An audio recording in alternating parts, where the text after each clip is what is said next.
What's up, you guys? Welcome back to my channel.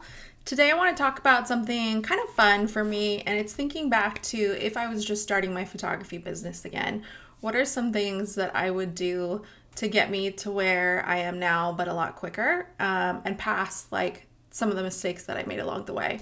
So today I'm going to talk about 5 things that I would do if I had to start my business completely over from scratch. No money, no clients, nothing, zilch. Okay, so let's just dive right into it. Oh, and before I forget, if you guys are looking for something to build your photography business in terms of like classes and you're looking for more information, I have a free masterclass. It's amazing. It goes through the 4 steps that I think you should take in order to grow your photography business and build it out so you can book luxury clients. Okay. So with that being said, the first thing that I really think you should do when you are looking to build your photography business is you should be second shooting or assisting for at least 1 year. Now, caveat to that, this is going to be a video primarily for wedding photographers because that's what I am. However, if you are a portrait photographer, I feel like there's ways you can do this as well. Obviously not second shooting, but assisting. So that's that whole point. But basically, for second shooting and assisting, it's so important because when you're first starting out, you're wanting to build your portfolio. But a lot of the jobs that you're coming across aren't necessarily jobs that you want to show or should be showing on your portfolio. I would take any job at this point, but because you want to build your experience and learn how to just shoot your camera better. But in terms of showing what you want to show for your portfolio so you can book better jobs at better prices, you really want to have a certain portfolio for that. And the way that you're going to do that is through second shooting typically, or from assisting somebody. Now, when you're just starting wedding photography and you're hitting people up, other photographers asking if you can second shoot, the truth is if you're brand spanking new, likely nobody's going to allow you to second shoot for their wedding because typically second shooters that are hired are paid and paid very well, and they are already established photographers in their own right. But what you can do is you can ask to assist, and assisting basically means typically you'll work for free. You just kind of want to tag along, but you want to make it you want to make it like a benefit for them. You don't ever want to hit somebody up and say, hey, can I just assist and tag along? That's like horrible. And why would anybody want you to do that? Instead, you want to make it a benefit for them. Hey, I would love to assist you. Here's all the things that I don't mind doing or I can do, and I'm here to make your life easier, essentially. And through that assisting, not only will you possibly be able to keep some of those photos you take? I've heard of both. I've heard some photographers say the photographer they assisted let them keep and take some photos, and that's fantastic. And I've heard some others say they didn't. But outside of that, you're just gaining experience, and you're looking through the lens of what it looks like to work as a photographer on a wedding day, which you typically obviously wouldn't get unless you've done a wedding yourself. So that's twofold, right? So the second shooting and assisting typically leaves you with better quality photos than you would get from jobs that you're doing yourself right now. And it also gives you access to experience and access to behind the scenes of what it looks like to do a wedding. Okay. So the second one is, if I was just starting out, I would take a few classes on the art of photography. The first class that I would take is learning my light.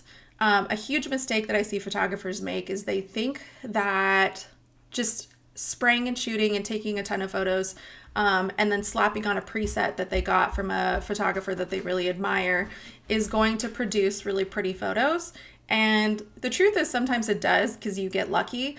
But the goal for being a photographer is you don't want to just get lucky. You want to learn how to use light effectively, because light is what's going to produce the photos that you really want and the look that you really want. It's not from the presets, and it's not from spraying and shooting and just hoping for the best.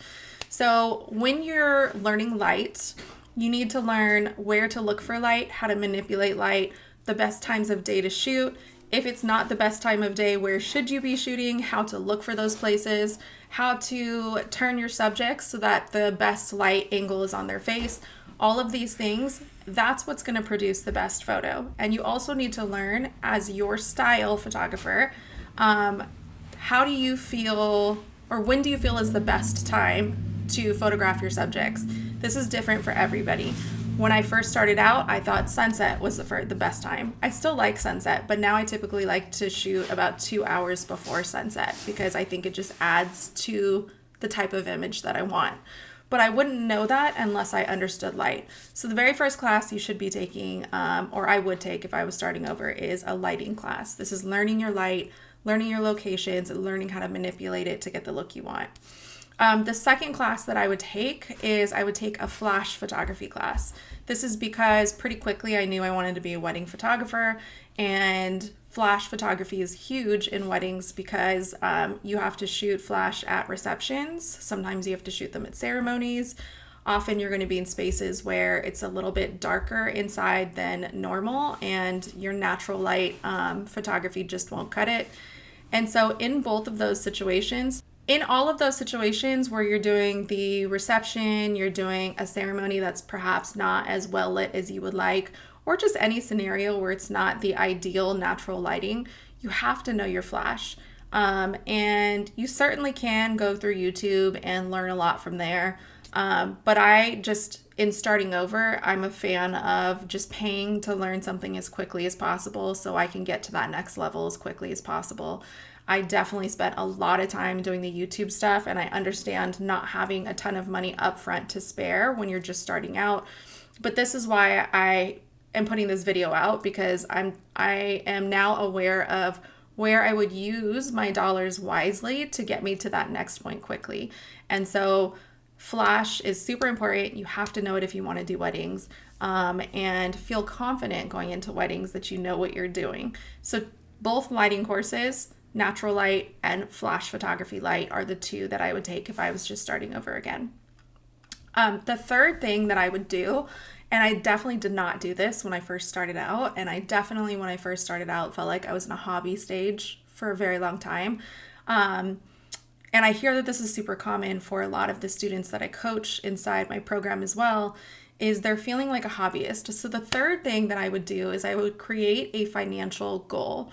And what that would look like is I would look at my year ahead and I would say what my financial goal is for the year. This can vary based really off of how confident you are in your skills and where you think you can be in a year.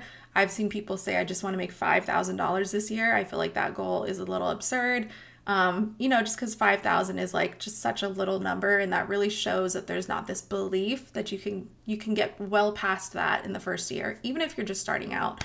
And then I've had other people say like, I want to do 200K the first year, which is great. I'm never going to tell somebody like that's too high of a goal, but I want people who have that goal to not just throw a goal in the air, but also to have a plan to get to that point, right? So one thing and this is why I always recommend taking business classes for anybody who is looking to grow their photography business. One of the main things you're going to learn is that you need to know your numbers, you need to know the why of your numbers, and they all need to be based on your end goal.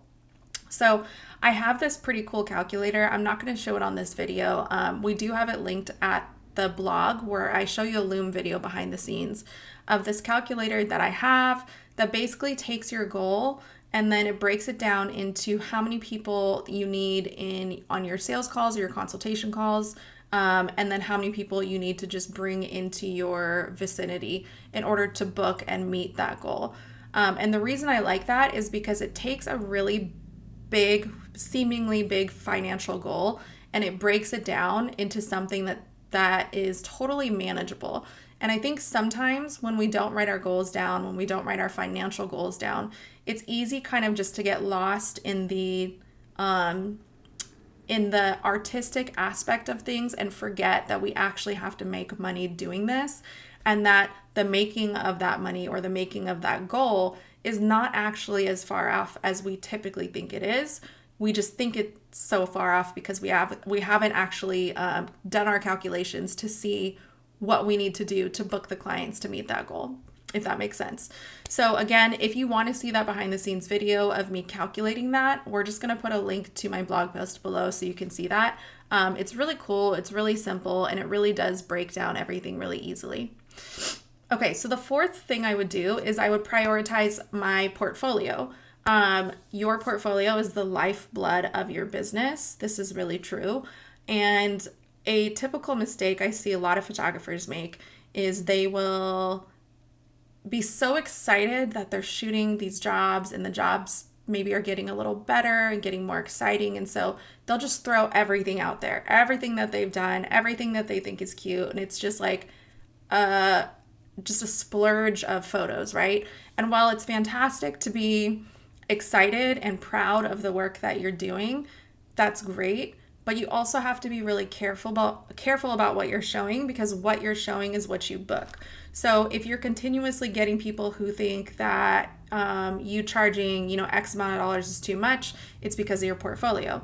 If you have tons of leads coming in the doors, but they're not converting into inquiries, it's because of your portfolio.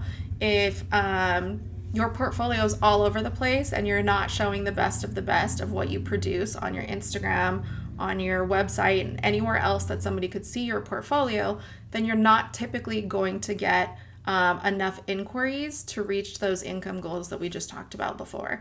So your portfolio is everything in the business of photography, and you have to guard that really closely. So really prioritize what you're putting out there. Make sure what you're putting out isn't just being put out to fill a quota for how many times you need to post on Instagram. Or make sure what you're putting on your website isn't just a ton of photos so that you can fill up your website because you don't know what else to put. I would much rather have put one or two portfolio photos in that portfolio section of my website for a wedding day that are beautiful and amazing and speak to the very best of my work, than put out just tons and tons of okay photos just to make it seem like I have more weddings under my belt. So just be really conscious of that. And then the last thing I would do, the fifth thing I would do, is I would join a coaching program because we talked about the art of photography and learning light, which is super, super important. I believe learning light first is so important. Everything comes after that, right? But the second type of education you need is really a business education program. Because the truth is, you could learn everything about light and posing, and you could produce the most beautiful pictures in the world, but that doesn't translate to you actually getting bookings, because beautiful pictures don't matter if nobody knows your beautiful pictures exist. And so that's where the marketing comes in, and that's where the sales comes in, and that's where positioning and branding and all of the business things come in. Because the truth is, as a photographer, you came in and you were excited to do this because you're excited about photography and the artistic side of it. But most of us don't come in knowing how to operate a business. And so it's really, really key and really, really important that you find a mentor who has gone before you and knows how to operate a photography business the right way. And the reason I would do that pretty much right away is because, again, I'm not interested in extending my success out for years and years and years and years. I would rather just pay for the thing up front, get the information I need up front, and start working on the things I need to work on to move the needle forward as quickly as possible. So I can't speak to education enough, but if I had to choose my top three, it would be the 2 lighting courses for artistic, and then get a business course for photography. That will give you basically the roadmap of what you need to do to grow your business as quickly as possible. So that's it. We talked about the 5 things I would do if I was just starting my photography business over. These things, if you were just to take these in, implement these into your business, would really, really, really start to get you to that next level a lot faster than just sitting in there behind the editing screen, in the editing hole at midnight, trying to edit and obsessing over your photos and wondering how you can get them to look better. I don't want you working in your business. I want you working on your business. And you do that by doing something different, right? And that looks a lot different than maybe what every other photographer who's just starting their business is typically doing. And if, again, you feel like you are looking for a little bit more education on the business side of things, I have a fantastic masterclass. This is the 4-step method to getting booked out with premium clients. I basically give you the 4 steps that I took myself when I first started out that really just projected me a lot quicker into the luxury market. And it also gives you an invitation to join us inside my photography program, Roadmap to Booked. And that will be linked below as well. So anyways, so happy you're here. So happy you logged in and watched through this whole video. Give it a like, thumbs up, and I will see you next time. Bye.